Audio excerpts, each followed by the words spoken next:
Hey, everybody, this is Josh McKinney, and I just want to welcome you to episode 84 of the I Suck at Jiu-Jitsu show. We get friends. Usually when I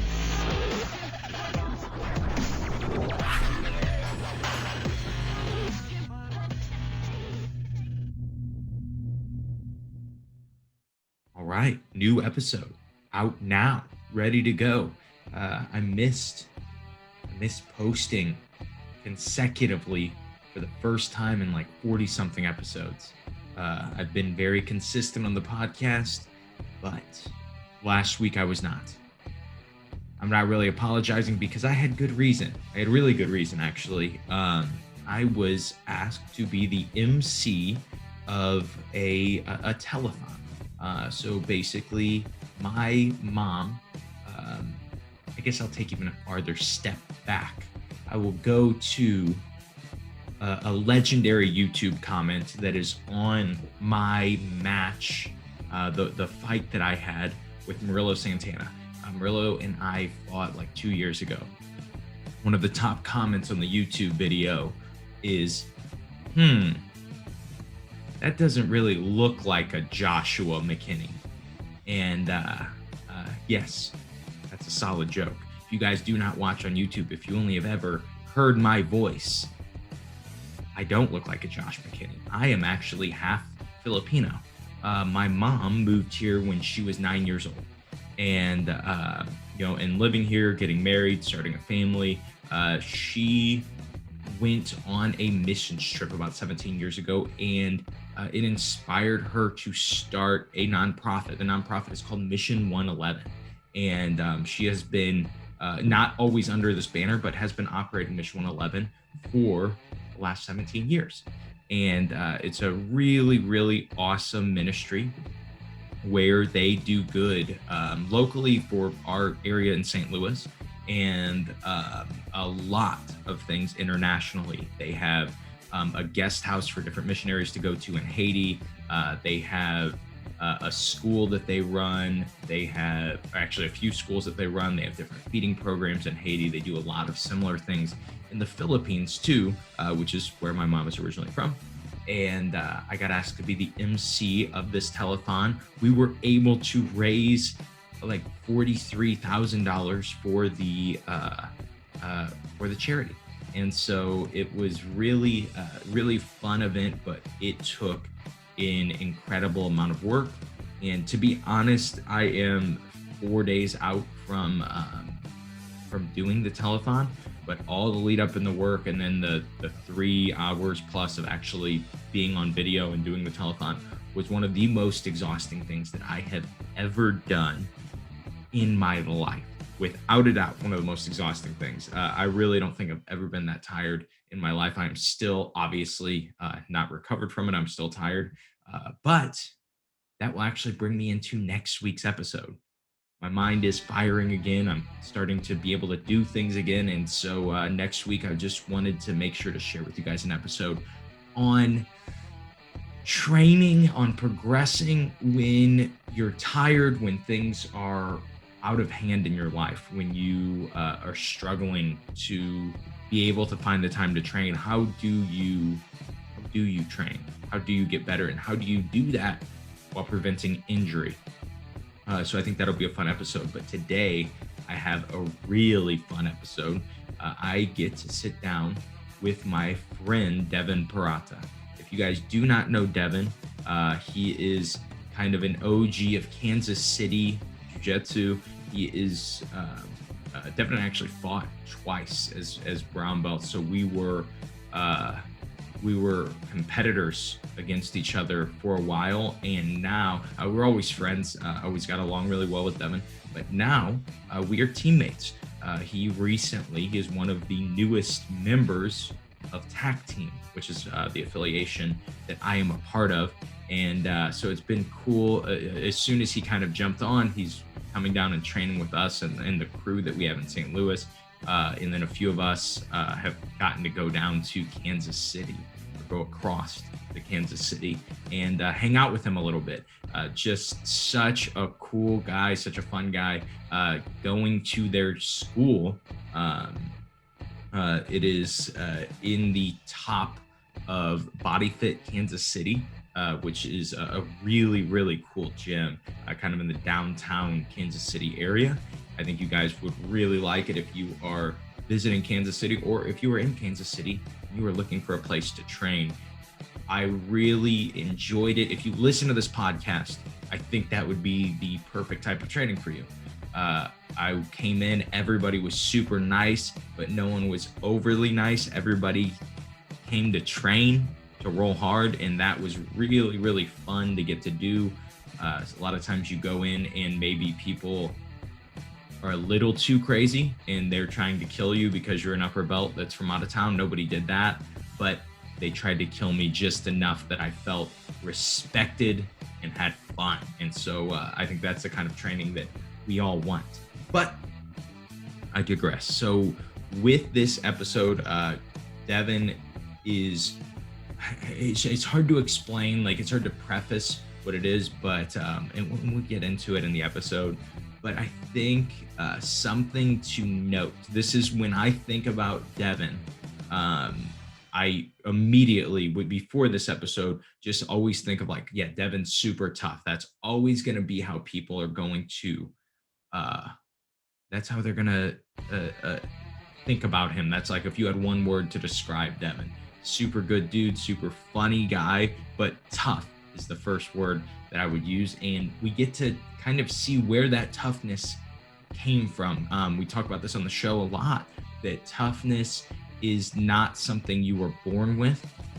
Toughness is a character trait. It is something that you develop over time by putting yourself in situations where you have to be tough. And there is nobody that I think is a better example of this, more than Devin. You guys will just, you will love the toughness training that Devin went through. You will love that you aren't going through that training. And I think you guys will love the episode. So without further ado, let's jump right into the episode. All right, Devin, how are you doing, man? Good, man. Doing good. Good. Everything good since the last time I saw you 3 days ago, 4 days ago? Yeah, everything's been pretty good besides what we kind of just spoke about before the podcast with my arm. But other than that, like everything's been, and consider the times, everything's been going great. Been back to competing this year and training pretty hard. So yeah, it's been awesome. Awesome, man. Well, I wanted to start out on this episode. Normally this is not my start when it comes to interviews, but I actually don't know the answer to this. So I wanted to ask, what got you started in jiu-jitsu? So it's kind of, I mean, obviously I saw the UFC stuff at the very beginning, but it wasn't really that got me interested. It was actually, I think, The Ultimate Fighter. So that came out about 2005, and I got more so interested in fighting than I did jiu-jitsu, but I realized, jiu-jitsu is probably a part of that. But in Kansas City, there wasn't really anywhere you could train jiu-jitsu. There was no actual jiu-jitsu schools, Brazilian jiu-jitsu schools. I mean, I think there was Japanese jiu-jitsu and stuff like that, but I think it was probably Diego Sanchez on that show and his talk about, and Kenny Florian, and both those guys talking about Brazilian jiu-jitsu. I'm like, this is the one. This is what I have to try to find. So I actually went to a Barnes and Noble, and I picked up a magazine. It was called Ultimate MMA. It may have been Ultimate Grappling.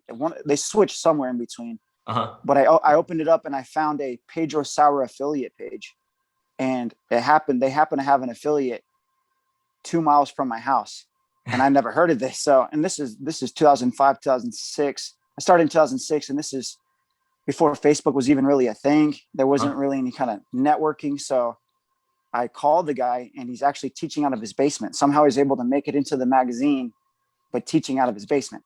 So he was a blue belt, and I hit him up, and that's how I got introduced to Brazilian Jiu-Jitsu. And I started, I believe that was May 2006 was my very first class.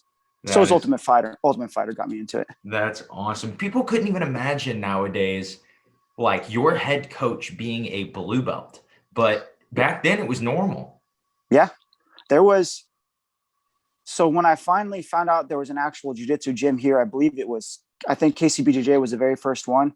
And they were teaching out of the police academy. So it wasn't even a gym at the time. And I believe Bircher was a purple belt and maybe Ethan was a brown belt, but those were two unicorns. There was no such thing around here. Like the guy I met was a blue belt, and I thought that was crazy. And so that was really nothing at all at the time. So to see how many black belts are in town now and how much jiu-jitsu has grown since 2006, so 15 years, is insane. What is, and I have some familiarity with it, but not a ton. What is the jiu-jitsu scene in Kansas City like? So it's blown up quite a bit these last couple of years. The very first and like founding school was KCBJJ, and we kind of all throughout the years kind of trained there, cross trained there. Jason and Ethan were very open, like they didn't really care who you were affiliated with. It was kind of a club. You could just go train whenever you want. And that's how I met a lot of my close training partners nowadays. But so I started with this guy, the blue belt from Pedro Sauer. That led me to a place called Dragon Family Martial Arts, which is where I met. We linked up there to find a martial arts school he could train out of. And that's where I met David Littlewood, Vava, the guy you met on who owns Body Fit. He was there teaching Jeet Kune Do, and he also wanted to fight. So that's where I ended up linking up with him. And that's how we started our own little association. And through that, he met Clean at a seminar at ATT-Mo when Clean moved here from Florida. And that's how we got into, like, long story short, that's how we got under Clean. But Clean, so we found out about KCBJJ and those guys over there. And that was only like the real actual jiu-jitsu club. And we would go cross train over there. But with Clean, he kind of took us, me and David, under his wing and kept us. And where we were at in Independence, Missouri, wasn't really close to where KCBJJ was. So we started our own club there with Clean. And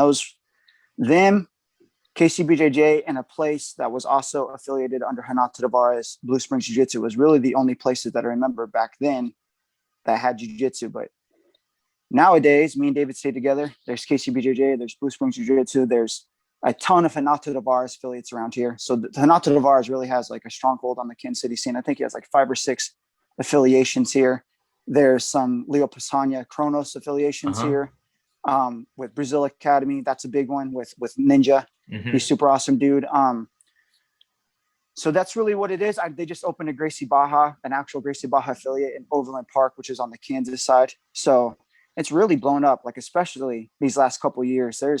It went from like, I swear there's like 1 black belt in town in 2011 when Bircher got a black belt to now there's like, you turn your head a few times and you see 20, 30 black belts, man. There's black belts all over the place. So it's been pretty awesome to see it grow, and I'm happy that it's grown this much. And I've been wanting to be a big part of that growth and trying to put Kansas City on the map as a legitimate place of Brazilian Jiu-Jitsu. So, but yeah, it's Renato Tavares, a lot of Renato Tavares affiliates, Leo Pisani affiliates. We were kind of always under Clean. Now we're with you guys, tag team affiliate. We're the one tag team affiliate here. So trying to build that up now and make that a stronghold in Kansas City. So that's good, man. That's good. Do you, I guess there are a few places. Actually, first we'll go in. How competitive is the scene? Like, what is if there is a Kansas City Jiu-Jitsu tournament, is everybody going to show up, and is there kind of like team rivalry, not even in a negative way, but you're trying to beat, or is it still pretty friendly amongst the black belts since you guys all used to train together? And so for the most part, it's pretty friendly. And man, I really like the heyday of the best time, I believe, in the Kansas City scene was actually when I was a purple belt. And that's when everybody got along. We were all friends. There was no negativity. There was no I was a brown belt when it happened, but there was a lot of drama behind the scenes. Some involved me, a lot not involving me, but my friends that were training at certain places. And I definitely won't get into that because that's their business. But what happened was it did split a lot of us up. So we don't cross train as much. And that sucks to see, man, because I would go I lived in South Florida as a blue belt. I stayed for off and on about 6 months. I lived down there and trained at Pablo Popovich's gym. And that was the time of the Avengers. Buchecha had just left, but Cyborg, Wagner, Jake McKenzie, all those guys were still down there training together. And I thought that was really awesome to see. But what I also saw on the backside of that was there was a lot of close gyms nearby, and they all none of them liked each other. Yeah. They didn't want to be a part of anything. And I was like, well, back in my town, back in Kansas City, we're all cool. Everybody's cool. When I was a purple belt, Leo would go over to KCBJJ and do what they would call like pro trainings, and Ninja and all those guys would be there, and it'd be at Bircher's place, and Travis Conley, Charlie Hirsch, all those, the big black belts. Now they would all get together and we would train. I'm like, dude, this is something that I don't think is really, you can really do anywhere else in major cities, where it's like people will come together and help each other out. Well, it only lasted for so long. Now it's not like that anymore. And it sucks, but I mean, it is what it is. I'm still friends with a lot of those guys. Charlie Hirsch is one of my best friends. We still train together quite a bit. He's now affiliated with Kyle Terra out in Lawrence. So there is a Kyle Terra affiliate out here in Lawrence, Kansas, which is about 50 minutes west of here. And Travis Conley, we stick together, but they all kind of split off of KCBJJ. They all kind of split and did their own thing for their own reasons. And so it's not as tight knit as it was. When we do compete, we go to competitions, compete. There's definitely some rivalry there. We all want our own little associations to win, but it's nothing like nobody's going to get into a fist fight about it or anything. We're all fairly cordial when we see each other. Not as friendly as we used to be. We're not, hanging out, talking, all that, shooting the stuff or whatever, but we all keep it friendly. But there's definitely you want to win for sure. You want to prove that you're holding it down in Kansas City for sure when you're out competing. Yeah, man, there's so much. It's funny, and anywhere you go, even if I think St. Louis is pretty cool. A lot of people train together. Not everybody, but a lot of people do. But there's always gonna be that battle of whose team is the boss. Whose team is the biggest, whose team is the best, who's putting out the best guys. And it's very, in my opinion, it's super fun because I'm pretty cool with everybody. I know some people take it way more serious because they dislike people, and so, it's like I tell everybody this dude's a sucky coach. And then if his guys beat me, then it's a really bad look. Exactly. And, so, it's, I think that happens with most jiu-jitsu scenes is that kind of they get everywhere. But just a step back. So you and, David Littlewood, what is it Vava? Is that? Yeah. Vava. Yeah. So what does that mean? So I remember the day Clean gave him that nickname. He used to be really a lot smaller. Like when I first met him, he fought at MMA at 145. Oh, wow. And he was like super into and he still is. I'm not saying he's not in the health now, but he's bulked up quite a bit. Like he's definitely, but he was like very in the fitness, and he was like very clean cut, all about business and being, just like the poster boy for any business is what David looked like. Clean cut hair, shaven face. And he walked in one day, and I don't know what he had on, but we were about to start training, and he wasn't in his gear, but he probably looked like a model or something, looked very clean cut and good looking. And Clean goes, just screamed GQ from across the room. He goes, GQ, it's GQ. And he's like, what is that? And he's like, Va. That's what that means. GQ. It's like, go put on a gi. You look like a model. We got to train. GQ, Va. And he just kept screaming it. So ever since then, it stuck. And I guess that's for some Portuguese slang, GQ or good looking or model. Va. Is what that is. So ever since then, it stuck. And that's how you got that nickname. That's a way better nickname than a lot of people have. Oh yeah, dude. You guys, both of you guys have cool nicknames. So forever, I didn't realize that Pirata was a nickname. I thought that was your name. Not a lot of people do, man, because I don't really use my actual last name too much, especially since all I do is jiu-jitsu. And then everywhere I went, people would just call me Pirata. That's Clean would call me that nonstop. So everybody would meet me as Pirata. So I changed it on all my social medias to Devin Pirata, and it just kind of does its own thing. Like if you get on Flow Grappling, there's videos of me as Devin Pirata and not Devin Chastity. Oh, really? So I did Fight to Wins, and it's Devin Pirata on there. They had no clue that wasn't my name. So I have two different names on Flow Grappling, and a lot of places like on their databases, it's Devin Pirata. So I kind of just stuck that way, and I enjoy it. Like, not to get too deep into my own history, but Chasten's not like a name I'm even related to. So I'm kind of okay with it not being circulated as much. Like, that's obviously my birth certificate. That's my actual name, but it's not a name I have any relation to. It just was given to me after birth. So Yeah. I'm kind of cool with it not being used that much because I don't have anything to do with the Chasten name. So, so yeah, that's kind of just kind of stuck. And like shortly after, man, that was a nickname that like as soon as he gave it to me, like I didn't go by anything else, and I hated it at first. I could like he called me Pirata for Portuguese, but as soon as he like the day I got my nickname, so quick story on that, he gave me and another guy nicknames, and they both happen to be off of like something that happened to our body. So I'm because I'm blind in one eye, and then he gave another guy nickname 19 because he's missing a toe. So 10 fingers, 9 toes. So the guy's nickname is 19 because he got his toe cut off and like he got it cut off, I think, mowing the lawn. He cut his toe off. Oh my God. So I got that because of my eye. And then you got 19. I'm like, man, it must be like, why couldn't I show up on GQ day? I got a body part when I showed up. So I hated at first, like people are going to make fun of it. Like pirates aren't cool. Like, what is this? But it's stuck and I enjoy it now. And that's how I go by everybody. Like that's how everybody knows me now. So I love it. And I kind of enjoy the fact that it's separated me from the other name. So yeah, I like it. And that's how most of the time how it goes. Like if I'm signing up for some kind of say that super fight that we just did in Carbondale, like I didn't sign up for it. It was just off of my name on Facebook. It says Devin Pirata and all the fight card, I guess you would say, all that stuff. I'm like, cool, awesome. I don't want my other name on there. I'll take it. That's awesome, so, man. Hopefully everybody keeps mixing it up. I enjoy it. That's fun. That first time I realized that wasn't your last name. I was me and Ezra rode together to Chicago Open, and you and I had been talking, and the three of us had been talking, and we're driving home, and Ezra's like, yeah, man, I really like Pirate. And I go, who is Pirate? And he's like, Pirate. Like, and he didn't even know you as anything else. Yeah. And I'm like, dude, I don't know who that is. And he's like, Devin, you were talking to him. And I was like, oh, Pirate. And he's like, yeah, that's what Pirata means. And I was like, oh my, and like I started like, oh, I always thought that was this dude's last name. Yeah.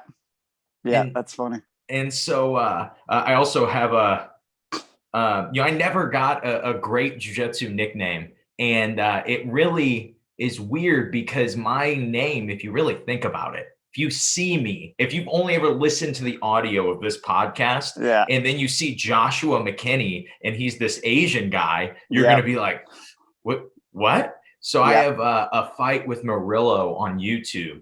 I highly recommend that people don't go and watch it because it's no good.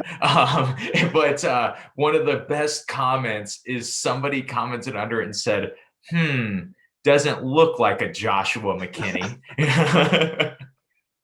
That's awesome. But back to before we got off on the Vava train, you guys have been training together since white belt? Yeah, since before white belt, man.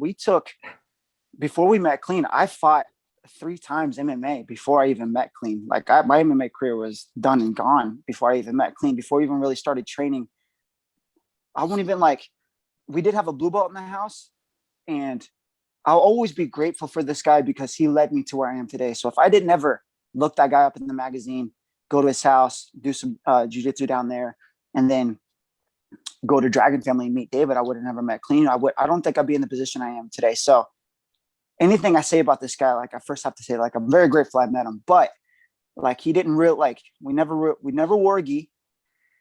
He would when I finally linked up with David over at Dragon Family, we were trying to do jiu-jitsu classes. Sometimes he would just no show us. He wouldn't come in at all. And there was times, and I'm not lying, there was times he would show up 30 minutes to an hour late, eating a cheeseburger, dude, walking in with the cheeseburger. And this was months in, eating a cheeseburger. And he'd have I can't remember what book he had, but he would have a technique book, any of the Marcelo, the old technique books, Andre got Drill to Win, Andre got that. But it's I think it was an old Gracie fight book, and he would open to a page and look at the technique and be like, "This is what we're working today," and then come out, and I'm like, and then take another bite of his cheeseburger and sit it down on the table. Yeah, dude, you can't make this up. This is how it was, and I'm like, this is not reality, man.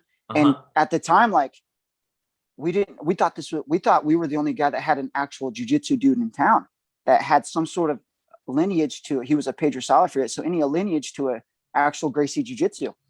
So I was like, dude, we got to stick this out. Like, he is showing us some good stuff. Like, he had some pretty good technique. Like, he was a blue belt for sure in those times, which is like, you knew a couple guard, like moves from guard, and you could do a couple passes. Boom, you're a blue belt. Probably in 2006. I don't know, but back then he had a pretty good base for what jiu-jitsu was back then. So he helped us out how to kind of understand how to move.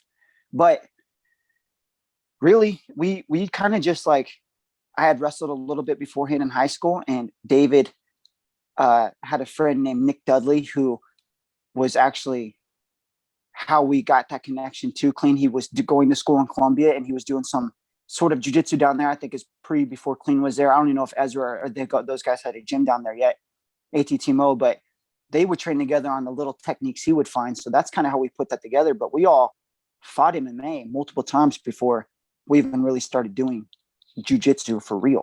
So, but yeah, we started as pre-white belts together fighting, and then we started as actual white belts together, and we moved up the ranks together until he had open body fit and I had just kept doing jiu-jitsu, and that's kind of where we separated on getting promoted together. But we got the purple belt basically together. But yeah, all of it has been together, me and him. That's really cool, man. That's not common, you know? Yeah. Yeah.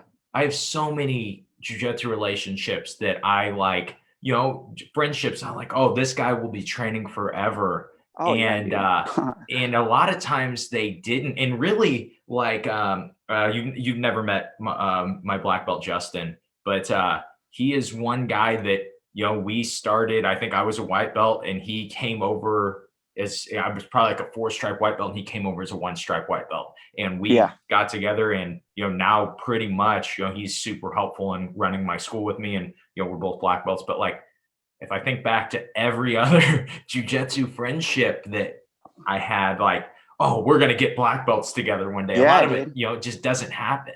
Yeah. It just, it's amazing how many people come in and out if you really think about how many different people you've probably trained with over the years. Oh yeah. I thought about that actually not too long ago. Just like when I got promoted to black belt, I had a lot of guys message me, and it kind of brought up all these memories. And a lot of these guys were the guys that messaged me were guys I used to fight MMA with in 2006. And I'm like, and I talked to David about something, like, how crazy would it have been if we all actually could have stuck together? Like, think about the crew we had now. If we had all those guys back then, and life happens, and I get it. And there's plenty of guys that have fallen off way back then and came back to us now that are, you know, started training in 2006, but they're, you know, catching up now, and maybe blue belts, but have been years of gaps in between. And it's awesome to see them come back. But I was like, man, imagine if we all could have stuck together, which I know that's impossible, but like you were saying, like, that would have been awesome to see all these guys that we really started and made that brotherhood with stick it out and make it to the finish line. Well, no finish line, but where we are at now, that would have been awesome to see. But yeah, dude, that's happened a ton. I think about like one person a day. I'm like, dude, where's this guy been? I totally forgot this guy even existed. It's crazy how it works out. And you see it on your Facebook memories and stuff. You see old tournament pictures, and you're like, man, I used to train with I haven't even heard from these guys, you know, like I haven't heard from these guys in years. This used to be my best training partner. But it is cool too, though. Sometimes people like move away, and you just usually assume that if you're not seeing somebody training, like, yeah, this dude's probably quit training. Yeah. You know, but every once in a while you'll see somebody, one of my buddies, Cody, we were blue belts together, and I will see him randomly. He's a brown belt now, and like he trained somewhere else. He had moved, and I'm like, oh man, this dude still trains. That's really cool that he, you know, you just don't see that even. It's crazy how few people actually do make it to black belt. Stick it out, man. It's pretty, crazy. So what was your initial introduction to clean? When we say clean, we're talking about Dustin Dennis. Dennis, yeah. So there was a grand opening at ATTMO, and that's where I didn't go that day, but David had met Clean there, and he asked Clean to come back and do a seminar at our place at Dragon Family. And at this time, we were still kind of in relationships with the blue belt. Like, I'm a super loyal dude, man. Like, I tried to ride it till the wheels came off with this guy. Mhm. I wanted him to make it out. And then he was kind of wishy-washy. Clean came up and did a seminar, and David was like real encouraging about it, because at this time David had been driving to ATT mode to do privates with Clean, and I just wasn't a part of that. I didn't think anything of it. I was like, whatever, like, we got jiu-jitsu here. I was so blinded to what legitimate jiu-jitsu was at that Mhm. point. I thought what we were doing was enough. So he brought Clean up. Clean did a seminar at our place, and it was an awesome seminar, and that's how I initially met Clean.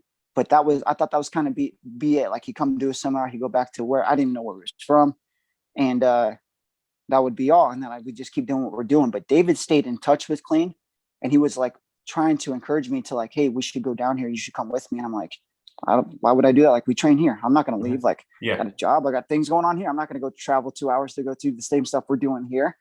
I didn't know what was going on. But he would come back and he'd show me these techniques, like a triangle choke. Clean's known real well for his triangle choke. And he would drill it on me, and just like the details and the little things that I was starting to see, like, that I didn't really know about. It was just, and David was doing it to me, and I'm like, oh, this is kind of cool. Like, I would have never even thought about doing something like this. But I mean, in hindsight, I didn't know anything about jiu-jitsu anyway. So I met Clean there. Clean would come back and do privates with David, and he started asking me to be the uke and the privates, and David would just strangle me for an hour straight. Or at first, dude, with privates with Clean, the very first private David did was a shrimping private. He goes, hey, what should I learn? And he made David shrimp up and down the mat by himself for over an hour. Oh my God. Nonstop. For over an hour, nonstop. And he's like, you don't know anything about jiu-jitsu. You don't even know how to shrimp. This is what you're going to do. Back and forth, nonstop. And then he started adding me in as a nuki, and they would do like triangles, and he just choked me nonstop. And he would never let me. It wasn't my private, so I wouldn't get any reps. I'd just get choked. I'm like, okay, that's it. I guess that's all I'm used for.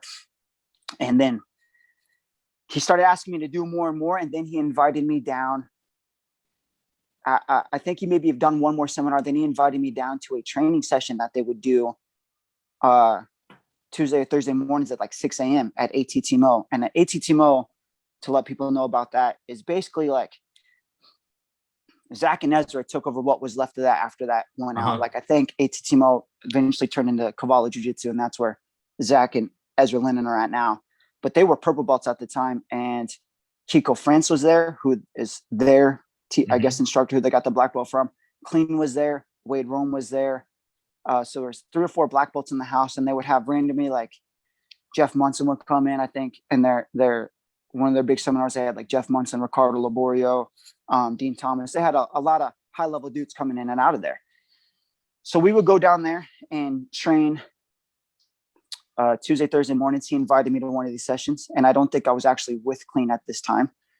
And like, needless to say, like, Ezra and Zach were purple belts at the time. Jake Hecht was there. I think he was a blue belt. There was another guy, little dude they called Pulga, short, stocky dude, but he was a blue belt, and he was a murderer. And I just got like I'm destroyed. It's not a good word for it. Like, I didn't know real jiu-jitsu, but they were treating me like I did. Like, there was like anytime there was a clean session going on. So first, to start this session, David walks on the mat with socks. I'm not automatically got to do 50 push-ups because he walked on the mat with socks. He goes, only one person wearing black or socks in here. It's the black belt. You a black belt? And David's like, no. He's like, 50 push-ups. Take your socks off. And it's freezing. It's like January or December or January in Columbia, Missouri. And there ain't no heat on. It's freezing in there. It's freezing in there. So I was lucky enough to not put my socks on. But David put his on. He had to do 50 push-ups. And right then and there, I'm like, oh, this is different. Like, we ain't here to learn today. We're here to, like, be shown what jiu-jitsu is. I'm going to be made an example of. So I get just murdered. Ezra, Zach, they're just like not holding anything back. And I'm sure Clean told them to do that, but they're also, that's how they train. And that's why I love those guys. But they're like, who is this kid? Going to murder him. Don't care about him. Going to send him packing on his way. So that happens. I'm demoralized. I realize now that I have no clue what jiu-jitsu is. I just was kind of doing something that kind of resembled jiu-jitsu, but it wasn't real jiu-jitsu. And to kind of make the story even better, at this time, when David was going under Clean and I had got down there, my instructor at the time, Sean, had got a purple belt from San Pedro Sauer affiliate, and he gave me a blue belt. So I had a blue belt and it was in my bag. We were doing no-gi. It was in my bag. And we were changing out afterwards. And one of the guys was like, hey, are you a blue belt? And I was like, no, nope. Like, that's not mine. Like, that's not my blue belt. I'm definitely, after today, I was like, I don't know anything about jiu-jitsu. I was like, I'm not a blue belt. I never wore that blue belt again after that day. I was like, there's no way. Like, there's absolutely no way I know anything about jiu-jitsu. And leaving that day, and you would think this would be the point to where I would never talk to Clean again. So I'm walking out the door, and I'm very gracious. I'm like, hey man, hey, thanks, Clean. I really appreciate you letting me coming down and being experience this and be a part of this. And do you mind if can I tell how it was? Can I cuss? Is that okay? Yeah, of course. You can say whatever. So I go to shake his hand, and he's sitting at the front desk on a computer, and he doesn't look up. He's just staring at the computer. And I put my hand out, and he goes, your shit, your jiu-jitsu shit, don't ever come back again if you're going to bring something like that. And I'm like, so I just pull my hand back, and I'm like, okay. And I walk out the door, and I'm like, no, there's no way. Like, I got to go back. There's like, that was too good. Like, I don't care how bad this guy talks to me. I'll take my beatings until I learn how to get out of something to make it seem like I'm going to put my time in. And I go back, and he lets me come back in. And then as time goes on, he starts pulling me in more to his and David's sessions and starts taking a liking to me because I'm just taking my beatings, man. Like, I'm just getting murdered. And I never put that blue belt back on. And I also bought, my first gi was a red gi. So I wore that to a Clean seminar when he actually did a gi seminar, and he roasted me to no end for wearing a red gi. So I never wore a red gi again in my life. So I got all these lessons pretty quick as far as like jiu-jitsu etiquette, I guess. I was like, never wore a red gi again. And I shouldn't have, because my jiu-jitsu did not resemble a guy who should be wearing a red gi. I bought it because Jakari was wearing it in an ad. And I'm like, I want to be like him one day. I'll wear this gi. Never again. So I go back and I talk to my guy at the time who's a purple belt, and I'm like, hey, this is good stuff. I think you should come with me. I think you should do this with me. And he was very anti that style of jiu-jitsu. Like, he's like, no, that's not for me. Like, we'll keep doing what we're doing. You can cross train with those guys, but no, this is what we're doing. I'm like, okay. So I'm kind of back and forth. And then one day at this time, he had been removed from Dragon Family. And basically me and David were teaching stuff that Clean was showing us at Dragon Family as far as any jiu-jitsu program goes. So I go back to train with this guy at his house, and I have that red gi on because the only one I had, but I put a white belt on, and he was disgusted. He was so like appalled that I took his blue belt off. And I told him, like, man, I'm like, not to be disrespectful, but I trained with a blue belt, an actual blue belt the other day.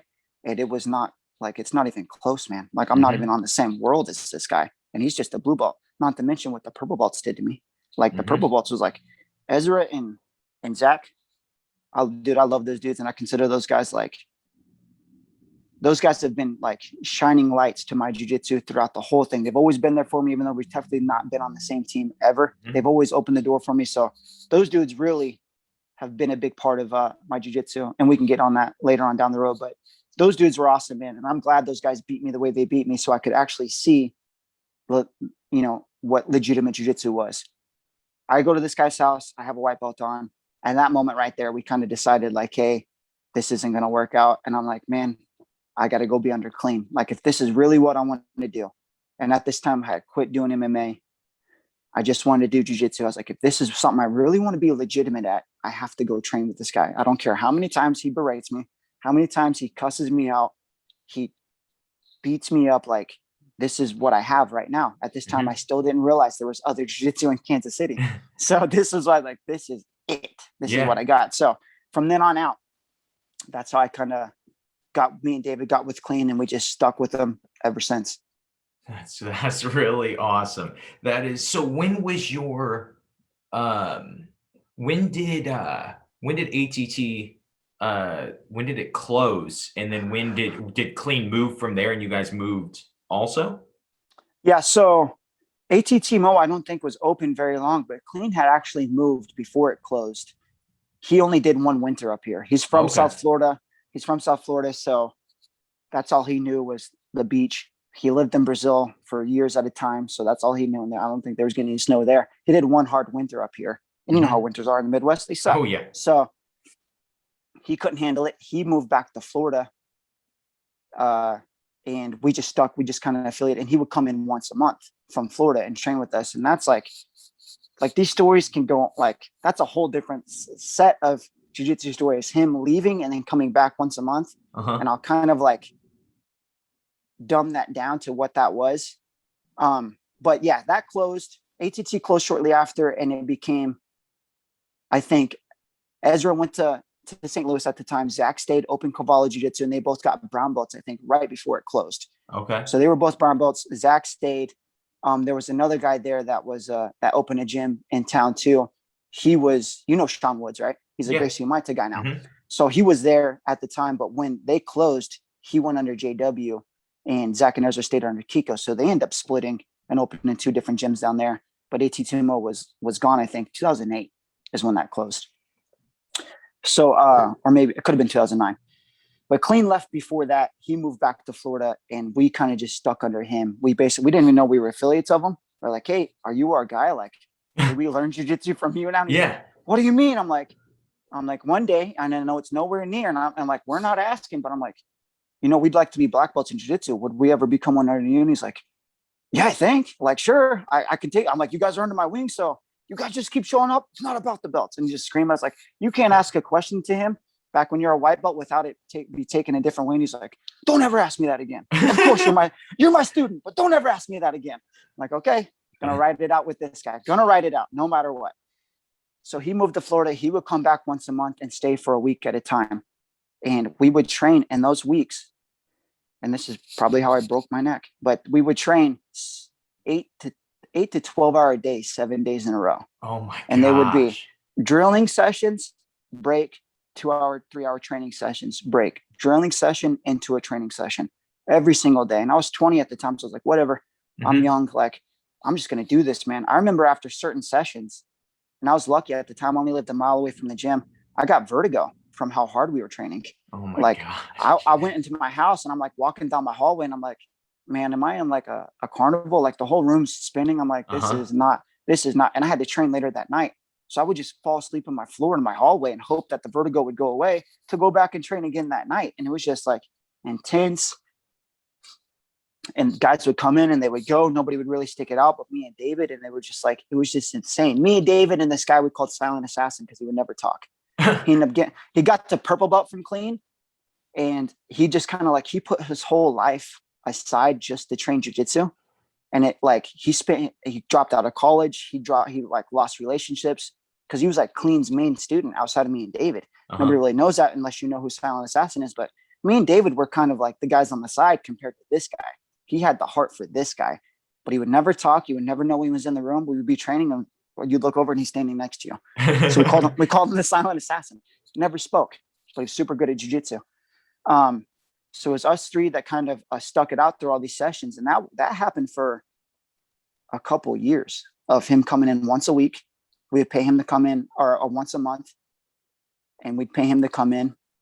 I mean, I'd save all my money, man. It was not cheap to have him stay for a week. Yeah. We were all paying a lot of money, but that's like, I would work to train. Any job I had at the time was to make money, pay any bill I had, but to train jiu-jitsu. And that's all I did with him for the first couple of years. That's how it was before he eventually tried to open his own academy in Florida.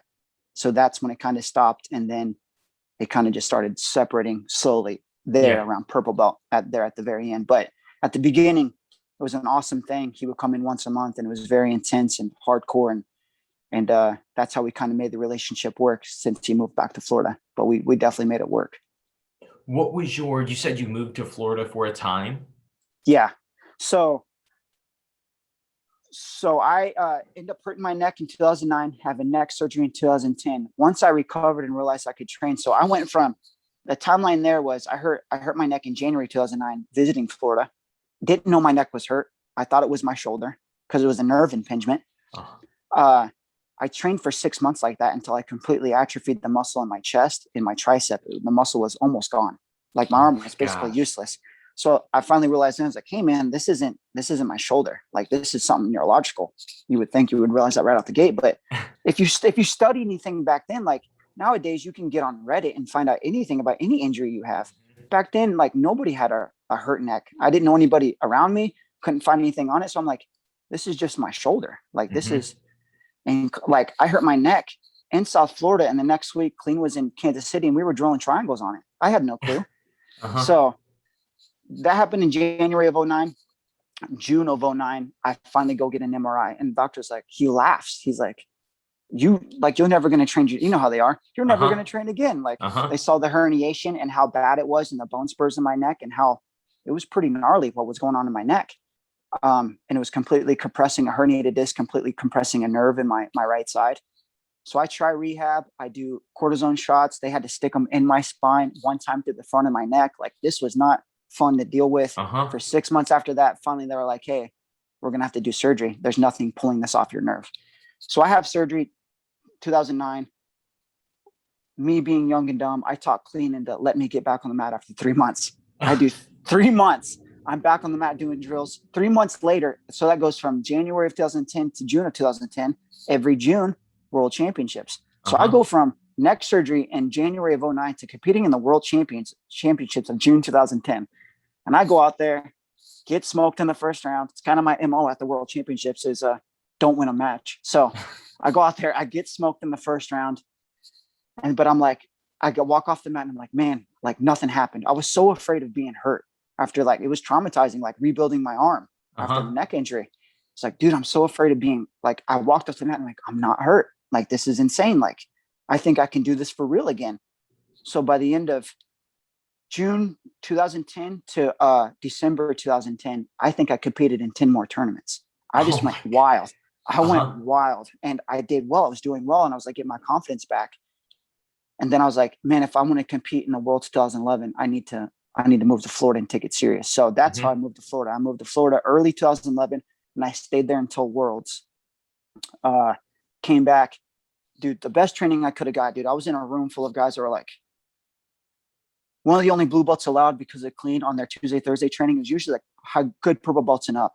And there was like it was Pablo, it was Cyborg, it was Wagner, it was all these guys, and I'm just getting mollywopped, dude. It's not. I'm taking a lot in. Like, I'm growing so much because of it, and them allowing me to be in there. Like, it was getting so bad with guys like Cyborg that Cyborg would let me start on his back. Like, it'd be a regular round. He'd let me start on his back, somehow get out, be inverted in tornado guard, launch me off, and then be on my back. Oh And my that was all gosh. within like a 5-second span. I'm like, I Uh-huh. was on your back. I couldn't even backpack him long enough for him not to get out and flip me up across the room. I'm like, Uh-huh. so these guys are just getting reps on me. But I was in that room at a really good time before they all had their falling out. And that's when Wagner was still with Pablo before he ended up going under Cyborg. And Mm-hmm. it was just such an awesome room. The Moncayo bros, who aren't as well known, but like Jay Moncayo, he kind of took over for Pablo's gym after Pablo had took off. This guy's a guy that doesn't ever really compete or did really compete, but man, you could watch him go with some of the best black belts in the world, and it was crazy what he could do to some of. He's like one of those guys. Like, he's a guy you would never know about. He never Yeah. competes. You go to his gym, you would see some of the best guys in the world, and Jay's giving him problems and sometimes beating him. I'm like, this is insane. So it was guys like that in the room, guys you didn't even know about in the room like that. Uh, but I went down there, trained for months at a time, came back, got smoked in the first round of Worlds. So it's like, didn't even matter. Before next surgery, after next surgery, moving to Florida, coming back, got smoked. But like, it carried on. Like, I think all that training in Florida hit me way afterwards. Like, I kind of had to grow into everything I learned, and Uh-huh. I kind of took off after that and started winning a lot more at blue belt. Then got to purple belt by the end of the year. Had a pretty good purple belt run just off of the training in Florida. I think I was going for like the stuff I learned in the atmosphere I was around that you didn't really get here. It kind of carried me in jiu-jitsu for years Mm-hmm. afterwards. I would just keep getting better off the stuff that I remember and picked up down there. So it was definitely well worth the experience. I think I got my most growth in jiu-jitsu in one certain period of time in that period for sure. Man, I talk to so many black belts, and I feel like so often it's normal that they have 6 months, a year, something that happened that really it turned them from what you would consider an average blue belt to Yeah. somebody who is a good blue belt, Yeah. and that's like, people, they talk about not all black belts are the same, and I agree that black belt can have some of the biggest disparity between the two, but Oh yeah. blue belt can too, man. Blue belt is insane, the disparity of, you have guys that are there, they're there for a hobby. And then you have guys that are there because they want to be a world champion at black Yep. belt eventually. And getting Yep. to feel that disparity is like mind blowing, but that transition is really important to go from, I was a white belt, I got my blue. Now I'm going to be a legitimate blue belt. Yep. And you see that so often, man. So you dealt with this neck injury off and on since 2010, right? Yep. So I had a lot of good years, and I always felt like I was on kind of like after you do a surgery, like I had, and I was lucky enough to find a surgeon who didn't put metal in my neck. I didn't want to do any kind of artificial disc back there. They put like a little cage in there, but it will take away the flexibility of your neck. So I found a doctor that just cut out the herniation. He's like, man, you're young. I'm just going to cut this out. And he drilled a hole in it so it would regenerate back to it into itself. And it actually worked. It was successful for me. I was 20, 21 at the time. And my youth kind of helped me out. I was able to recover. And I really didn't have any neck problems, serious neck problems until last year. It kind of reared back up. But, the good thing about going through this once before is I knew right away that it was my neck last year. So I was able to catch it in time. And I think if I would have caught it in time back then, I maybe would have not had to have surgery. I would have been able to do it with rehab. But, I didn't go to a doctor until 6 months after I had hurt my neck. So this last year, I dealt with it again. This time to the left side. First time it was my right arm. This time it was my left arm. I caught it in time, found a really good physical therapist. And COVID kind of helped out. Our gym shut down. So I just focused on my rehab.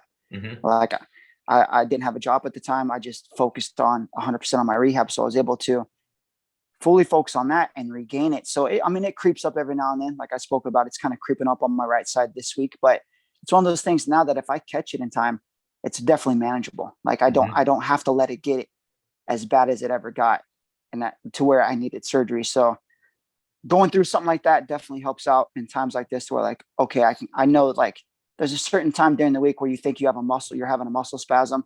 And then I feel a little like I go to grab something with my hand and I feel a little tingle on my finger. I'm like, okay, this is not a muscle. There's something else going on in here. So that's what's going on this week, but I'm way ahead of it this time. So I imagine I can get this under control fairly quickly, but I did get about 10 good years, man, after surgery of pretty relatively zero neck pain, neck stiff from them cutting the muscle. It's like on one side, I can't turn as far from the surgery, but other than that, like I regained my arm completely.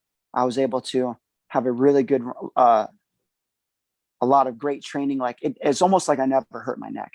Like if you're training with me shortly after that, you would have never known that I had neck surgery just by the way I was training, which might have been dumb. Like trying to front flip out of guillotine is probably not a good look, but like I was just going, like I thought I was good. So, but yeah, I got a lot of good time out of that, out of the surgery. Now I just have to manage when things flare up now.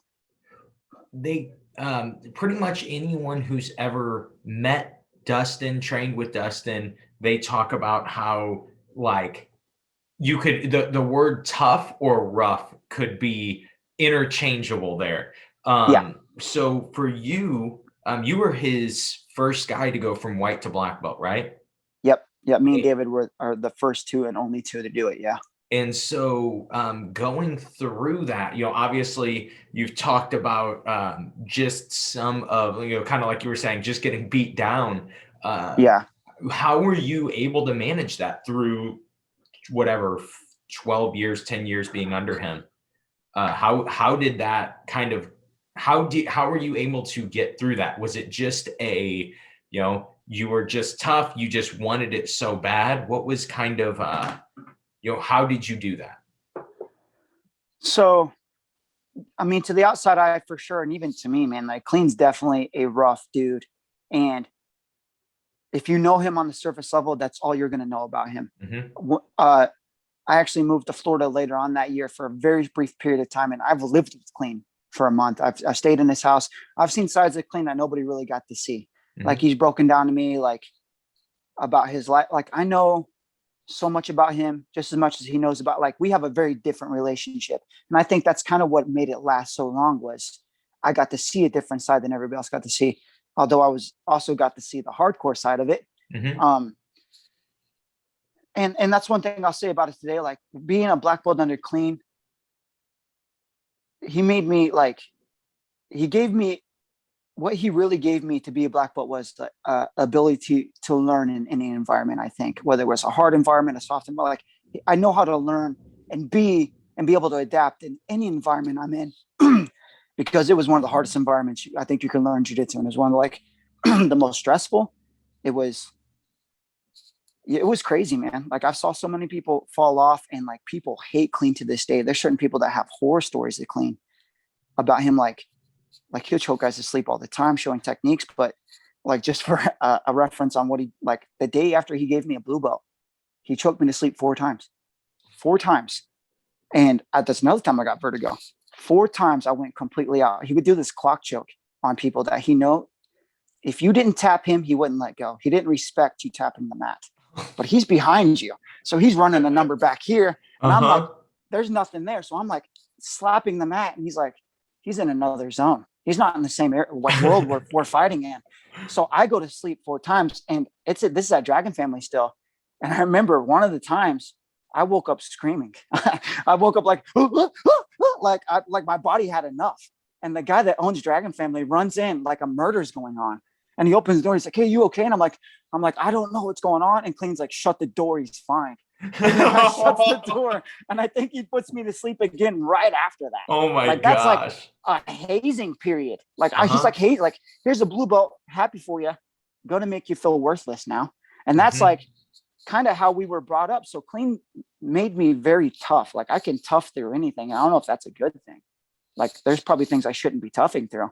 And Dave is the same way. Like David's got a lot of injuries that's caught up, but we're both like, oh, this is like, if somebody would talk about an injury, I'm like, that's pussy stuff, man. Like you don't even know what an injury is. Like we're the tough guys. And Clean would say to us, like my surgery, he's like, that's just another edge you got. Those guys didn't have to go through that. I would like tell myself that. I'm like, oh yeah, like these guys don't have to go through this stuff. Like this was going to help my jiu-jitsu. Like they didn't have to go through what I went through. And then I go out there and like, oh, they don't even care. They're just going to whip me up. Like they don't care what I went through. Like none of that helps me get better at jiu-jitsu. And Clean was like, it's a badge of honor. What you're going through. It's going to give you the edge. I'm like, it's taking the edge off, dog. Like this ain't giving me no edge. Like I can't use my right arm. What kind of edge do I have? But he definitely made us tough and gave us certain skills. I think you can't always get in a regular jiu-jitsu gym as far as like how to learn in certain environments. So it's like, so he definitely, man, and I always appreciate that. But I felt like our jiu-jitsu, as far as like our jiu-jitsu moves, like he kept it to what he was really good at. So like, I'm really good at stuff that I don't even try to really use because it doesn't really work for my body style. But I'm like, I'm really good at a triangle choke because that's what Clean was good at. Like if I think I probably could show a triangle just as good as the best triangle guy in the world, but it's not my thing. Like everything Clean would show was kind of his thing. He would do like, he would call them like terror locks and things like that. And it's like these different body triangles. And I'm like, my body just doesn't, he's built to hold on to things like he's never going to let it go.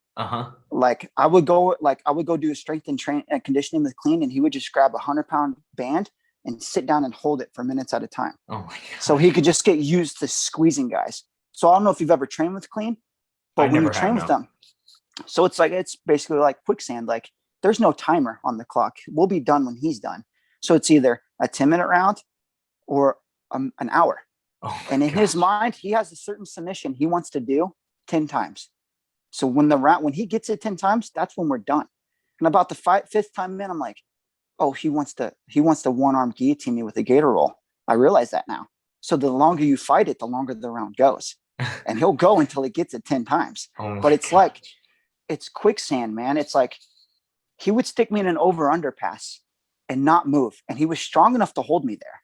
Like he's so built like what is that, isometric strength? Like he can just hold on forever. He could like forever, dude. It was insane how long he could hold me there without me moving, and it would just zap my hip. And after like, no lie, like 15-20 minutes of him sitting in an over underpass, he would pass and I'd have no energy left to fight him because I defended it the whole time.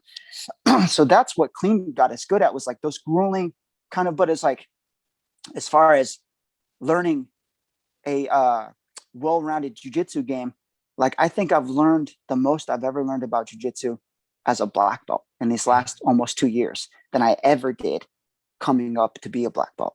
There's definitely certain areas I would say I'm black belt level in, but I'll be very honest with myself. There's a lot of jiu-jitsu that I'm still like white and blue belt at that I'm trying to learn now.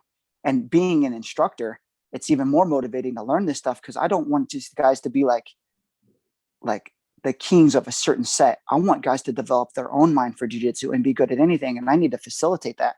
But to be honest, like I had to do a lot of learning these last couple of years of what jiu-jitsu is outside of this very grueling certain spot. Like there's definitely spots that Clean gave me. Like if I were to say anything that really worked for me at the higher levels, brown belt going in the black in tournaments was a close guard. I think there at the end of brown belt, anytime I got to a close guard set, I either swept for big points or I won from that position. I won the match if I got to close guard. If it was 0-0, I got to close guard, I had won the match. So I definitely feel like that's something he was really good at that he gave me, but he wanted us to be really good at what he was really good at. And it didn't always translate because I didn't go sit in the gym for an hour a day holding on to a black band, getting ready to squeeze somebody for dear life for 20 minutes at a time. Like that wasn't what I was good at. So like coming up under him, he made us very tough. We could withstand any kind of jiu-jitsu environment. Like you put me anywhere, I'm probably going to make it work. Like if I'd go into another place that's like that kind of hard training, like I'm okay with that. It's not going to scare me off. Like that's how I grew up. So I'm definitely thankful for that, but it was definitely a rough upbringing in a certain style and set of jiu-jitsu that is, you know, from 2000s Brazil. Like clean shows anything in a seminar, it's from what he learned at somebody's gym 2000 in Brazil. You know what I'm saying? He came into Body Fit while I was teaching a class a month or two ago, and I was showing some 50-50 stuff. Somebody had a question on 50-50, so I kind of broke down that week some 50-50 stuff. And he was in there for class, doesn't say anything during the class. He's like, oh, this is what you're doing now? I'm like, yeah, I'm kind of showing it. I'm trying to learn my ways through this. Like I'm having pretty good success getting here in matches and finding ways to win from this position and not necessarily using it as a stalling position, but as an attack position. So I'm showing this 50-50. And he's like, oh, cool. And then he texts me a week later. He texts me a list of probably 30 names, including like Adolfo Vieira and all these guys. He's like, never seen him do 50-50. Never in my life. He goes, never seen him do 50-50. It's like, I strongly advise you never do that again. I'm like, clean. This is why I only know half in close guard, man. This is why. Cause he's like, go back to half, he's like, shoot him on the edge. I haven't shot a takedown in years. He'll text me before a tournament, shoot him on the edge, shoot your double on the edge. I'm like, I broke my neck clean. Like I quit shooting doubles when I broke my neck. It's not something I'm into. Like I don't want to be a guard puller, but I had to adapt. I can't be shooting my head into guillotines. Like I can't be having guys front headlock me. It's not something I'm into. So he'll just like take you back. Like I think he's stuck in his mind, 1999, 2000, Brazil. Like when he shows jiu-jitsu, that was his heyday. And I get it. Cause that's like, you see pictures of his training and his stories and who he came up with at the old Carlson Gracie, like that, man, that's an experience that none of us will ever get to experience that time in Brazil that he got to experience. So I definitely understand where he's coming from, but like on the backside of that, he'll be like, jiu-jitsu is always evolving. You got to evolve with it. So I evolve, show some 50-50. He's like, nobody does that. Don't ever evolve. Go back to half guard. And I'm like, okay, all right. So I had to like eventually separate from myself from that mindset. The mindset he gave us growing up, and I had to venture out. And, you know, there was a lot of heartache in that because I had to go compete, try new things because I wasn't really getting it from clean. And man, like I've had some bad days in competition trying to steer off the path and get murdered because I wasn't comfortable anywhere else but these certain small sets of jiu-jitsu that if I got there, then sure, I would do all right. But if I wasn't there, man, it was not good. And this is at brown belt, man. And I'm getting smoked bad on, so taking that into account and realizing how there was big a deficiency in my game, there was like, I had to compete more. I competed often. I lost a lot. I would try to pick people's brains when I could. Go train with Zach and Ezra quite a bit. They would just maul me. I would ask and I like, just do this, but then they would maul me. So I take my beatings from them. And they more so look at me like, I think a little brother. I don't think they want me to come in and like, oh, here, I'll help you out with this technique. They're like, as soon as I walk in the room, the room changes. They don't want to say hi. Like this last time I was in there was right before Nogi Pans last year. I go in there and I'm a minute late and they're already drilling.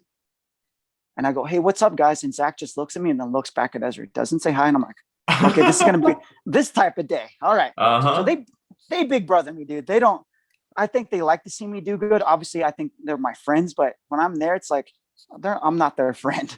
They're a guy they want to beat up on. I don't know. It's because I met them when they were purple belts and I was a white belt, and we've kind of been around each other, around clean. So they like maybe it's their service to clean to make sure they beat me up like clean did whenever I'm around. So, but man, I forgot where I was even going with that. Going around and learning cross training quite a bit. So that's when I started competing a lot, venturing out cross training, trying to find different people with different styles, and really trying to pick jiu-jitsu up. And as of these last 2 years, there's so much information out there now, and I think ability to be able to watch something like a YouTube or listen to somebody talk like a podcast and start understanding how to train these different concepts and ideas and like how to pick things up a little bit quicker. There's so much more information now, and me already knowing how to learn jiu-jitsu, I think it's been easier for me to pick up obviously now than it would have been back then. If I were trying to do this as a white or a blue belt, I've been able to pick up quite a bit of information these last 2 years just off of competing, watching videos, listening to podcasts. And that's really how I've kind of like taught myself the newer era of jiu-jitsu. And that's more so I can give that to my students.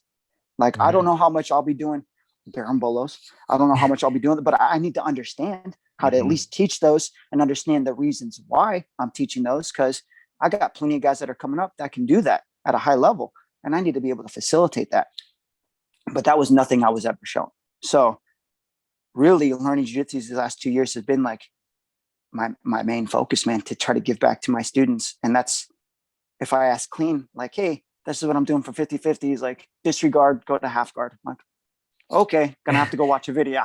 Like, I'm not getting it from clean. So that's how it was. That's how it was learning from, still is, if I see clean, how it is learning from clean. If they didn't do it in 2000s Brazil, not doing it now. That's how it is. It's very like an Amish version of jiu-jitsu, like how the Amish are like, hey, you know what? In 1870, right there is where we had the right amount of technology that wouldn't make us lazy, but anything past that, anything invented after that, not gonna learn it. Disregard. Yeah. Disregard. Yep. Exactly. That's exactly what it is.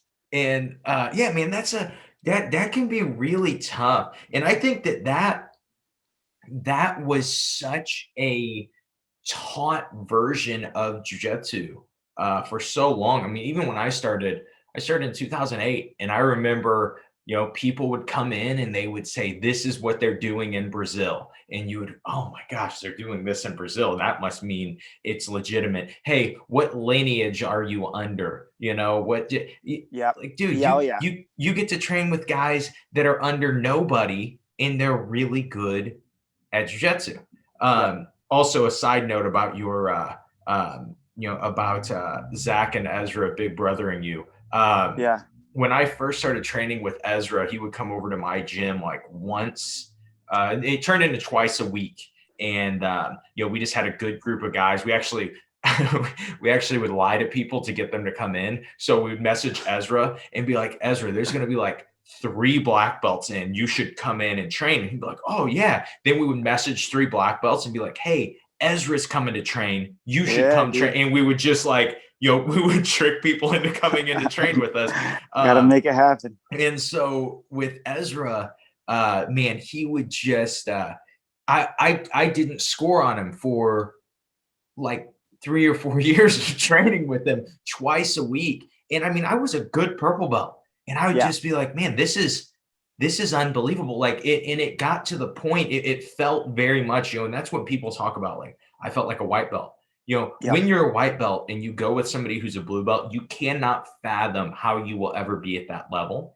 And that was how it was with me and Ezra, is like, I had rolled with black belts as a purple belt and beaten them. And then I rolled with him, and I was like, man, I'll never be this good. I'll never be at this level. And it was such a, I love that he never was like, letting me do stuff to him or anything like that, because it kind of builds you and makes you say, okay, well, I have something to work towards, he keeps it real. They keep it real for sure. Like no part of any role will they stop and say, hey, you should put your hand here. He's going to show you why you should have put your hand there. He's not going to tell you why. I love that about him. Yeah, he definitely keeps it real. Dude, Ezra hit the same stack pass on me for 3 years. Every single time we would train, probably multiple times. And it was the same setup. He would set it up by like creating an angle from like a leg drag or Toriando, and then he would catch the stack pass and he would do it to me over and over and over again. And eventually I stopped it like one time and I was like, I've made it. I've done it. Then he did it to me, 6 months in a row again. But like I stopped a little once. Progress. And you get to see that. And so much of jiu-jitsu is just that little progress. But at this point, I just wanted to shift a little bit. I got to go to your school and train last weekend. It was a lot of fun. Something that I noted, and I told you this, is everybody showed up to train hard. I taught a fundamentals class and we just rolled after, and then the next day we just showed up and rolled, and everybody, white belt, blue belt, purple belt, male, female, they were going hard. And and I think that sometimes you go in and you notice like, oh, these people are going hard to prove something. But then sometimes you go in and you say, these people are going hard because they like to train hard. Just go hard. And that is, I think that's like a really hard thing to get. A lot of schools I go to, people are so nervous about rolling with the black belt. They're like, oh man, I can't, I don't want to roll hard. And I'll have to tell them like, dude, you're not being disrespectful. Try to kill me. We gotta, what am I here for? And exactly. And so kind of how would you say that mentality has come about at your school? So it's definitely something that we got from clean and how we always trained. Like I would go to some gyms like in Florida, and there was kind of like this hierarchy. It's like you couldn't ask the higher belt to train; they had to come ask you. And I just was never into that, and I was never into that. So there's a couple of things that like I don't have a lot of rules at the gym, but a few rules that I really stand by is like, unless you have to show up late, show up on time, and let's get to work. Like, let's be efficient with the time. I want you guys to be there on time. And when it comes time to drill and train, like we're 100% on the drill. When we train, we're 100% on the training. Like, especially for guys that compete, I try to make it like, if you're competing or want to compete, I try to make it a no rounds off for them. Like, you don't have to go balls to the wall every time, but you're going to push past your comfort zone when we're training. Like, we're going to get out of that. And I make it to where like, I never had that hierarchy. Like, I never once told them they couldn't come train with me because I was a black belt, or when I was a brown belt, or any belts that were in the room. I was like, you should want to train with me first. And when you go with me like you mean it. Like, I'm not like, I still want to compete at a high level. So I need you guys coming after me, man. Like, you see something that I'm doing wrong, you got to take advantage of it. Don't be timid. Take advantage of it. You see a submission, a pass, a sweep, like nail it. And don't be surprised you got it. Do it like you've been there before and hold me down and make me pay. Like, that's just how I want them to train with me. And that's how they kind of train with each other. And, I think the biggest thing has been trying to facilitate how to make an environment welcome to everybody. But sometimes it's like, man, if I get people that come from other gyms that are used to taking a whole bunch of rounds off or showing up late, they usually don't last very long at my gym. And that's not because I'm being an asshole to them. It's just that I expect them to be on time. When you're there, you guys can talk and have fun, but let's drill the technique. Let's get to work. Like, I look at it as like, if you're going to pay me to learn jiu-jitsu, like, I need to maximize that hour and a half to the max of my abilities. Like, I got to give you, I cut the fat. Like, we don't do warm-ups. We get right into technique. I don't do any, like, you're there for jiu-jitsu. I'm not going to make you do push-ups. So we get right into technique. They're drilling the whole time. Then we're doing situationals. Then we're training. So it's a constant jiu-jitsu evolution throughout the class. And I just kind of over time built this, like, it's not a tough guy school, but it's like, you're just like, unless you have to absolutely take a round off, you're going to train. You're going to train. And the good thing about getting white belts coming in that haven't trained anywhere else, like, they don't know any different. So, I got a lot of whites and blue belts in there. They're like, that's just how they know how to go. They just do that. And I got guys that come in from other places that stuck it out. And that, like Kyle, he's a purple belt from Pittsburgh, and he came from a gym that was kind of on the other side of that. It's like, oh, if you want to leave, you can leave, come in whenever you want, do your own thing. You want to drill, cool. And I'm like, wrong. We're not doing that. And he, like, when he came in, like, he was not at that level, but he stuck it out and was getting submitted by white belts. getting submitted by all the blue belts, getting beat up, and he just wanted that out of himself. So he stuck it out, and now he's one of my best training partners at purple belt. Yeah, like he's tough, man. He's a tough go, and but it's like it's a selfish thing for me because I still want to compete. So it's kind of like a selfish thing. Like I need you guys to be coming after me pretty hard. So that's kind of how I train, and I try to lead that by example. So I try not to take any rounds off. I try to push every single round I'm in there, and so I think it just kind of builds a culture over time of it's not like, oh, we're trying to be tough guys. That's just all they know. And then I also took the belt system out of it, and I'm like, hey, if a white belt comes up and asks you to train and you're a purple belt and you don't have a partner, you're training with that white belt. Like you're not saying no. There's no way, dude. We're training with I'm training with everybody's training with everybody. So now when we have guys come in from other gyms that are black belts, they don't know any different. I think there was I would see guys like you be training with somebody and look over and there's guys in the lower rounds looking at you, waiting for the round to end. Like I'm going next. I would have 3 rounds planned out because someone would come up during the 1 minute rest. I would have 3 different people go, hey, you have a partner? Like, no, I have him next and then her and then him. And then I'll go with you.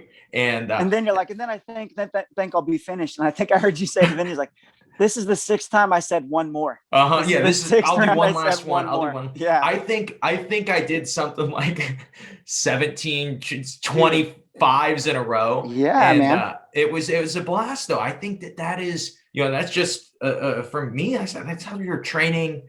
Unless you physically can't, some people can't, but I think that's how training should be. And it's funny how similar our schools are in a sense that you don't, there was one time that I had a visiting black belt that was in, and one of my blue belts asked him to roll, and he was kind of a jerk to him, and he was like, oh, you don't dare ask a black belt to roll. And I was like, you know what, I'm gonna handle this right now. And I was a black belt, and so I was like, hey, you're training with me then, since we're both black belts. And I just beat this dude down. Good. Yeah, you know what, my blue belt probably would have done that to you too. You need to, and I just think that it's so common that, because that was what we were told, like, oh, you don't ask a black belt to roll. Nobody's ever sat back and said, well, why?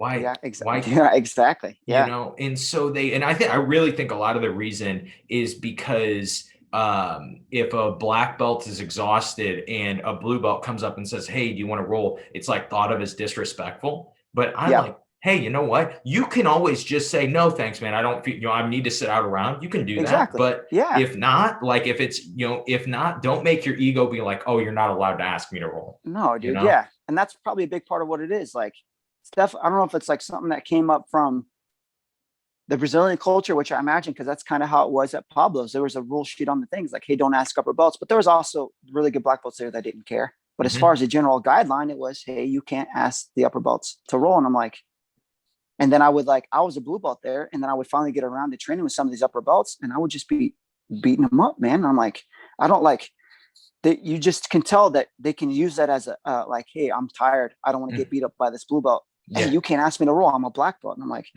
dude, if I'm in that, like, I always put myself in that position. And the example I try to lead, I'm like, if I'm tired and my blue belt's fresh and we're training and he is getting the better of me, good for me. I need to learn how to control myself when I'm that tired and I'm getting mollywopped by one of my blue belts. Good for me, man. Like, I'll take it and learn from it, man. Like, I don't care about that at all, man. I don't care about getting beat up by anybody. So I try to take that out right out the gate. Like, I said, like, we'll line up in belts and we'll do, like, if there's one rule that involves anything to do with the belts, it's if you see 2 higher belts in the middle of a hard go, but you're not, and you're a lower belt, I ask them to move out the way so the higher belts can finish that go. Yeah. But I even say, like, hey, if you're next to me and I'm not doing anything, but you're scrambling hard, I'll get out the way. It has nothing to do with that. But if there is anything to do with belts and time put on the mat, I would say it's that. Other than that, like, I try to nip that right out the gate. Like, I took that all out. So they don't know any different. They just chase the toughest rounds in the room all the time. My rule when it comes to moving out of the way, and this came from our old school. Our old school was small. It was I think we had like 700 square feet of mats, and we would have 30 plus people rolling live all at the same time, rolling off the mats onto the carpet, and it was a madhouse. And so the rule that I would tell people is like, hey, there's no way you can get out of the way of higher belts. There's just no way. Yep. If you see feet, then you should probably move, because if you can see my feet and the other guy's feet, you're probably going to get kicked in the face. Yep. Yep. You're going to get kicked here. Just take it to the legs, create an angle, take it to the legs. Yeah. And yeah, man, we had, it was a really fun environment, but that was a nuts environment to be training in. And so kind of looking at the end, we've already done an hour and 20 minutes on this. Has been really good. Been flying. Wow. I know. Okay. It really has. And as long as you're cool with it, I'll definitely would like to have you on again sometime.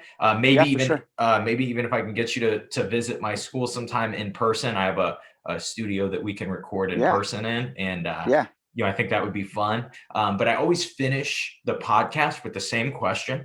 And the question is this: it's a scenario. We're going to say that I am a blue belt and I am at a Devin Pirata seminar, and we're doing question and answer. And I raise my hand, say, Devin, I suck at jiu-jitsu. How do I suck less at jiu-jitsu? Okay. So I would answer that I would ask them if there's any certain area of jiu-jitsu that they feel like they kind of understand. So if there's any certain spot, like a closed guard or a half guard, say from my example, and they want to get better and broaden their horizon on getting better at better guard games or anything like that, just using this for example, I would say always take what you're good at and whatever you want to build, try to have some sort of connecting block to where you're already comfortable. So you're not building two different parts of jiu-jitsu completely separate from each other. And that's what I tell my guys when they're asking, like, hey, I need to get better at this certain area. I want to get better at spider guard, but I have no sort of way to get there. I'm like, well, let's take a guard you're good at and find the transition that can get you to spider guard. So you can start in a comfortable spot and then find your way, your home base, and then find your way there. So I'd say whatever it is you're trying to learn, you're trying to suck less at, start from where you're already pretty comfortable and find your connecting block to get you better in that area of jiu-jitsu. And I feel like having some sort of comfortable factor of starting position will help them, guide them into a place to where they can get better at whatever they're trying to suck less at. And that's probably what I would tell them. That is a really good answer. It's like 80 plus episodes in. I've asked all kinds of black belts. It's not often we get a unique answer. That was a really good answer to the question. Well, that's how I've learned how to do jiu-jitsu these last 2 years. I took a place I was good at. So that's kind of how I try to tell people. And I was like, I took my closed guard, and to get better at open guard, I started there, but then I would open it on my terms with grips I liked to get me in a De La Hiva, because I couldn't just get the De La Hiva. I didn't know how to get there. So unless I fell into it. So I was like, man, I feel like that's a good way to teach somebody that's like, hey, they might already have a certain game and they're trying to develop some other part of their game and they need to figure out how to do that. I'm like, well, we got to connect it to something you're already good at. And that's worked for me. And I see it work for my students. So if somebody asks me how to suck less, I'm like, take something you're already good at and build the spider legs off of that into whatever else you want to get good at. That's really good. And that's just to relate it. You had a super fight. You were the main event of the Fuji World Pro. That would have been just like a month ago, probably something like that. Yeah, probably right about a month. Yeah. And so you were the main event, and you fought somebody who's new to black belt but super tough competitor. You probably expect Cody Kellison. You expect to do really well as a black belt, and you got to be his debut. And you were saying that you swept. You usually don't. Usually, you're saying you are constant close guard, and you swept from open guard. And that was the points that won you the match. What was your thought process to that? Have you been working that position? Yeah, and I've been working where I figured after a certain period of time, like if I got to close guard at black belt, either guys know that I want to be there, they know what I want to do from there, and they probably have a good idea how to stop all that. So I'm like, well, I need to be able to open the guard on my terms. If I'm at my very end of all my closed guard tools and I can't get anything, I can't let this guy open my guard. I have to open it on my terms into a place I want to start getting to work at right away. So I started doing that in the room. I started letting guys stand up, pulling my stronger side. So I had to re-get the grip, and then I would open into a different guard. So this is exactly what I'm talking about. This is how I got good at doing that sweep. I didn't just get to that sweep out of nowhere. I started doing it from closed guard, let them stand up, drop my hips down, and find my angle immediately. Most guys like to step over and pass to my right. which he started doing that, which gave me the perfect angle to get my deep daily X hook in, which if I didn't do that in the room over and over, he probably was going to pass my guard or put a lot of heat on it. But I was one step ahead because I had made myself do this in the room, open my strong point and take it to a position I'm trying to get better at. And that was the first time I've ever hit that sweep in competition. Happened to be a main event of a pretty high level card against a guy who I consider a very high level. I was his debut at black belt, but he came off a great run at brown belt and he's probably going to do very well at black belt. The guy was good, man. That move and experience, I think, won me that match because he was firing hard and I was scrambling out of a lot of bad positions that I probably should not have been in. But I think just the experience of being there before and that with other black belts and stuff kind of kept me level headed through that and hearing you guys and knowing the time and everything was just, I had a good focus, but it was all built off of being in the position I think I can beat anybody in this world and in closed guard and realizing I wasn't going to beat him there. He was just the way he put his legs, the way he grabbed my hand, like he did everything you could have done perfectly to ruin everything I want to do in closed guard. So I was like, well, I got to move because if he opens my guard, it's going to be bad. I have to open it on my terms. And I did. And shortly after that, it was right into the angle of the open guard sweep. That's something I learned as a black belt. I didn't learn that sweep before black belt. So this is stuff I'm learning now. And it's cool to see I'll be able to use it in a high pressure situation and when I needed it the most. And it came through for me. So that philosophy I'm saying here at the end is something that played out for me perfectly a month ago in a high level match. So yeah, that definitely worked out for me.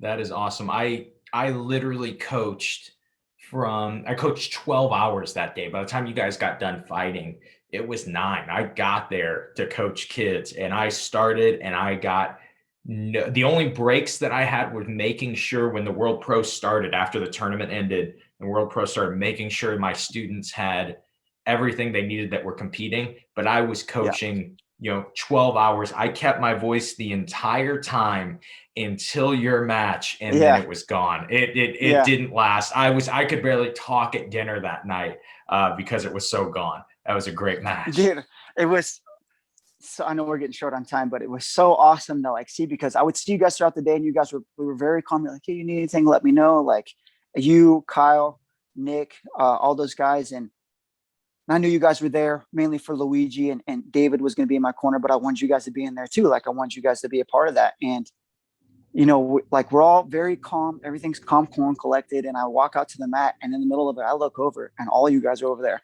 going hard in the paint, trying to tell me all coach giving me good things to hear. But it went from hey, if you need anything, let me know. I'll kind of just hang out in the back. And then you, Kyle, Nick, and David all in the corner. And that pump, that got me going, dude. I could hear all you guys somehow. I'm very terrible at listening to people while going, because I've kind of competed on my own for a long time. So that's a skill to learn too, to how to listen to people. And I could hear you guys, and I'm not sure, I can't really understand why in that moment I could hear you guys, because it was chaotic. I was stuck in a go-go plot at one point, and I could hear you guys tell how to work out of it. And I'm like, this is not good. His foot's right here. But I just stayed calm.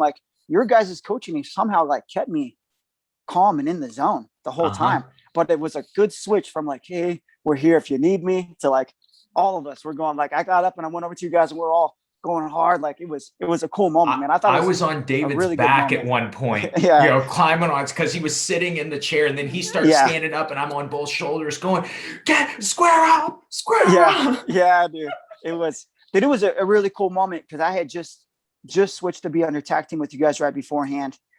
And I hadn't really competed under the tag team banner until that moment. That was really me coming out as a tag team guy. And I had the patch on there for the first time. And to win that match, it ended up being a main event against a competitor like that, against that team, representing this team, our team that I'm on now. And then looking over in between the chaos and seeing all you guys dude, you guys were there for me, man. And I was dude, when he almost swept me there at the end, and I was like, no way. No, you're going to have to throw me through the chairs. And he did. He threw me through there. He was no way, man. 10 seconds left. I'm up 2. You guys are going hard. I'm not losing in front of you guys right now. There's no way. You're going to have to double me through your grandparents that are sitting over here and hold me down in the crowd, because you're not sweeping me now. So, while your grandma's bashing me with her cane. Dude, yeah, dude. I think he swept me right into his portion of the crowd too, because I get up and they realize that he didn't get 2 points and they're all going crazy. And he doesn't get the 2 because I stood up and got out. by the time. And I just see that whole side just go, oh, and I start going, no, we're having a good time. So I start clapping. I'm like, no, we're enjoying this, right? Like I just got thrown into your whole crowd. Like, let's have a good time now. Like, match is over. I can finally enjoy this. But it was just a crazy moment in time. I'm getting swept. You guys going hard over in the corner. I'm like, no, there's no way. I'm going to die here. There's no way you're getting 2 points. It was beautiful. We had cause there were pretty much 3 main teams represented there, because Cody, he trains with, he's under Humaida, but he does a lot of training, with the Pedigo guys. Pedigo and the Vagi team. And so, and then there was tag team. We had all of our St.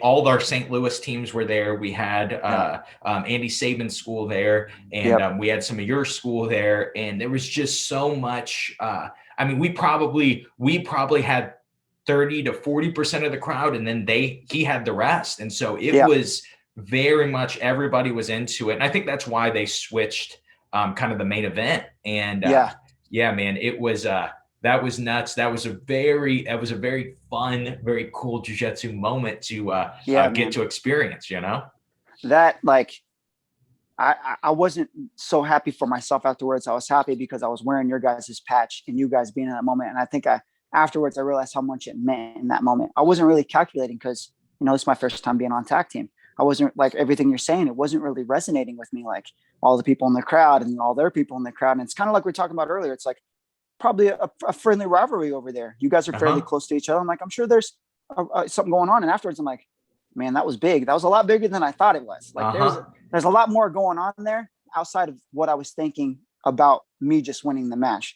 So for me to shine in that moment, because Lord knows there's been plenty of times in pressure that I've crumbled, to shine in that moment at that certain time that's going to be big forever, man. That was a very big moment for me to come out on tag team, you guys being there, and us be able to celebrate that together. That was awesome. I had white belts at my gym still talking about it this week. We were still talking about it because, it was just cool. We had guys on the card that did really well too. And it was just, that was a really fun, like I said, it's just a fun experience to get to share. And they didn't even tell me until right before the match that we were main event. They didn't tell me at all, dude. I walked up to the mat, thought I was going during Luigi's time because I was the third one down, and then Luigi goes, and the next match goes. I'm finally like, hey, is there any other black belt matches right us? He's like, no, you guys are the main event. And I'm like, that would have been nice to know 20, 30 minutes ago. So I didn't warm up. But can't control it. Didn't even think about it. Went out there, was able to get it done, and things worked out. So it was awesome. That was awesome. All right, man. Thank you for being on. Like I said, I really would love to have you on again. Yeah. I'll make a point to come over there and train with you guys once I get the shoulder healed up, and we can do it out there. We'll do it in person. Sounds good, man. Awesome, man. Thank you. And that is the episode. I hope you guys enjoyed it. I really loved getting to talk to Devin. There's so many people I've had on the podcast that as soon as I have them on, I'm like, man, I should have these people on in the future. That will become more of a possibility. We've talked about this. I've talked about this in quite a few of the episodes, that I'm starting to do a few more in-person episodes. And that really opens the opportunity to bring people back. It gives them something different. And it makes a cool weekend out of it. If they're from out of town or something, they can come and train and teach and have a fun time and then do a podcast. And so I think that is kind of the future of the show. Probably that will be a big thing that we'll keep pushing on the show. Also, I should have mentioned this earlier, but if you guys are interested in sponsoring Mission 111, the nonprofit that I talked about at the beginning of the show, you guys can do that at mission111.org, mission111.org. There is a button that says donate now. Understand 100% of the proceeds go to helping people. Nothing at all in that in this charity is shady. You don't look up and find out that the charity puts 5% of their money towards actually helping people and the other 95% to pay for a private jet for the CEO. The CEO is my mom, and she does not have a private jet. I think that maybe not everyone knows this, but if you ever look up and you're like, not to make you guys cynical like me, But if you are at Walgreens and they're like, hey, would you like to donate? Would you like to round up 87 cents and donate it to starving children? And you look at the name of the nonprofit. If you were to Google that, you will be able to see, because 501(c)(3)s have to disclose their spending. You would be able to find that 2 cents of the 87 that you're giving actually goes to feeding children. And so always when you're donating to charities, keep that in mind. Random thought of the day. If you want to donate to Mission 111, which is a charity that absolutely does not do that, you can go to mission111.org. Also, thank you to Devin for being on the show. This has been one of like the more fun story episodes that we've done in forever. There are just so many fun stories from this episode, and I've been interviewing a lot of people that I'm pretty close to already, that I know pretty well too. So maybe I've heard some of their stories, but I really love when I get to hear stories for the first time with you guys on the show. And some of the stuff that Devin had talked about, and some of his stories are just really fun and really enjoyable. If you guys like this episode, as always, you can let me know. You can send me a message on Instagram at @McKinney and let me know that you like the episode. If you have an idea for a future episode, you can do the same, or you can email me at josh@simplifyingjujitsu.com. Both of those, that's pretty much where we get the inspiration for the episodes of the show, from people saying, hey, I would love to hear you talk about this, or I would love to hear you talk to ... about this. That's where I get a lot of the ideas for interviews, is either people I know or people that tell me of people that I should know. And so that is what that's what I'm hoping for, that you guys give me some ideas now that I am back and have the ball rolling again. Hope you guys like today's episode. I hope that you guys take time to donate to Mission 111. I hope that you guys and myself can be as tough as Devin one day. And most importantly, I hope today's episode helps you suck just a little bit less at jiu-jitsu. Have a good day, guys.